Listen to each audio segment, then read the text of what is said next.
நிறைய நன்மைகளும் விளைந்தன, தீமைகளும் விளைந்தனன்னு தான் சொல்லணும். பெண்களுக்கான எவ்வளவு நல்ல திட்ட உதவிகளை கொண்டு வந்தார். பாப்புலிஸ்ட் ஸ்கீம்ஸ் எல்லாம் நிறையாவே வந்தது.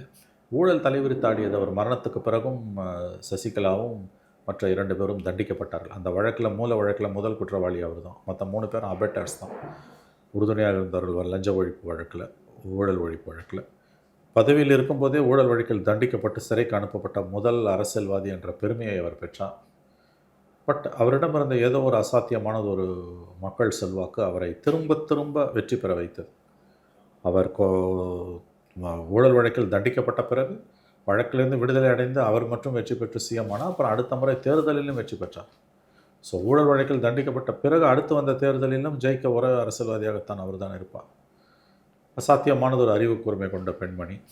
அவர் அரசியலில் முதலமைச்சரான அந்த ஆண்டு தான் நான் இந்த துறைக்கு வந்த ஆண்டு 91. நான் ஏப்ரலில் இந்த துறைக்கு வந்தேன். அவர் ஜூன் மாதம் முதலமைச்சராக பொறுப்பேற்றார்.